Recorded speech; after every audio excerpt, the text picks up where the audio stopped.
बघ ना, जरा स्माइल कर. कूल. आता इकडं. मम्मा काय करतेस?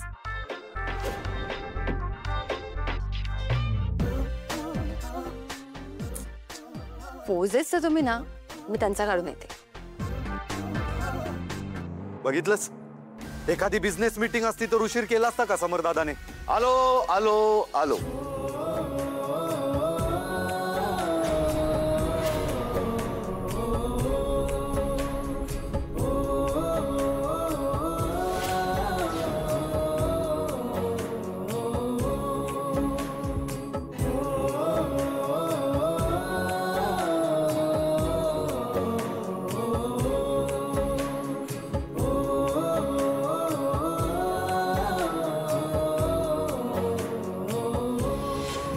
एक वेळा बिझनेस मीटिंगला उशीर झाला तरी चालेल, पण फॅमिली फंक्शनला अजिबात नाही. बरोबर ना? बरोबर.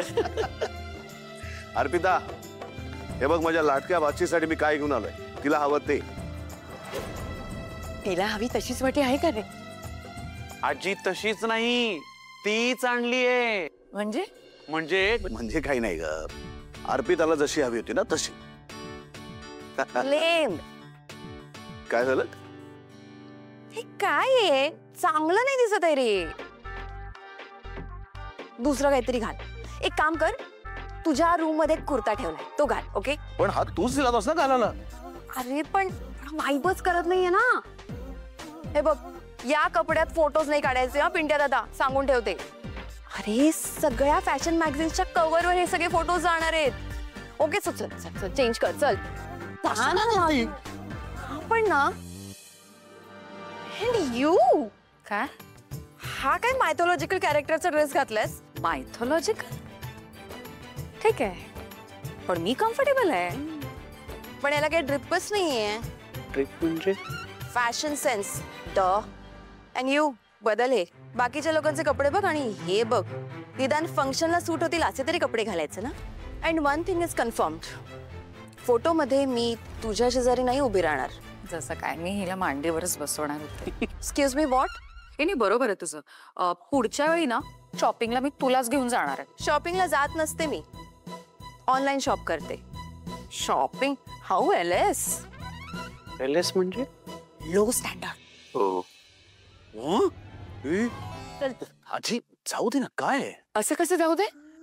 अरे यांना यांची हट्ट पुरवायला सतत तू लागतोस. सतत काय ते हे हवं ते हवं सारखं चालूच असतं. आणि तोही त्यांचा शब्द खाली पडू देत नाहीस ना. मग जेव्हा तुला मान द्यायची वेळ येते तेव्हा काय होतं? चलते. अगं कुटुंबात कसला आलाय मानपान? आपलंच कुटुंब आहे ना. हो ना, आपलंच कुटुंब आहे आणि असं वागतंय. ह्याचाच त्रास होतोय मला. आजचा दिवस तुझा आहे समर. मुलीचा थोरला मामा म्हणून तू घास भरवायला हवास. माझ्याऐवजी अंशू बसला. तोही मामाच आहे ना. शास्त्र पाळलं झालं. तो गेला असता का राजस्थानला सोन्याची वाटी आणि चमचा आणायला? आजी कोणी कोणासाठी काय केलंय, काय गरज आहे? खूप लहानपणी त्या तिघांच्या डोक्यावरचं वडिलांचं छत्र हरपलं. बाबा काय गरज होती माझ्या वाढदिवसाला सरप्राईज द्यायला यायची? काकांना घेऊन तुम्ही प्रवास केला. समज हे कुटुंब आता तुला सांभाळायचं आहे. तुझी काकू, तिची तिन्ही मुलं, यांची जबाबदारी आता तुझ्यावर आहे. मुलं खूप लहान आहेत समर. त्यांना कधीही अंतर देऊ नकोस. नाही देणार बाबा. मी माझ्या शेवटच्या श्वासापर्यंत त्यांची काळजी घेईन. मी प्रॉमिस करतो. मी त्यांच्यासाठी जगेन बाबा. पण बाबा बाबा काय होतं तुम्हाला? Doctor doctor.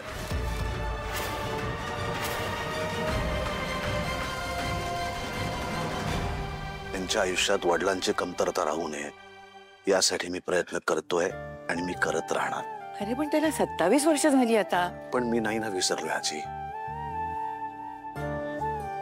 त्या तिघांकडे बघितलं की असं वाटतं माझ्यामुळेच पोरके झाले. काकूकडे बघितलं की असं वाटतं की काकडलं असेल असं.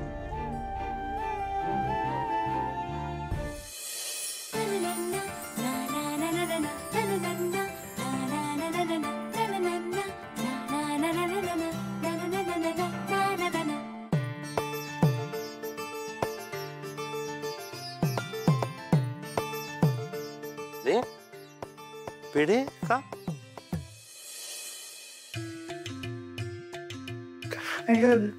आधी तोंड गोड करा. बाबा मला प्रमोशन मिळालंय. मी ब्रांच मॅनेजर झाले आणि फायनली माझी PhD पूर्ण झालेली आहे. अरे वाह वाह वाह वाह, अभिनंदन अभिनंदन. कर हर मैदान फतेह तू. पापा कहते हैं बड़ा नाम करेगा. शुक्रिया शुक्रिया शुक्रिया शुक्रिया प्यार तेरा शुक्रिया. एक मिनिट, हे कुठलं गाणं आहे? मला माहित नाहीये. माहित नाही? अगं असं कसं? मखमली आवाजाचा बादशाह. एक मिनिट थांबा.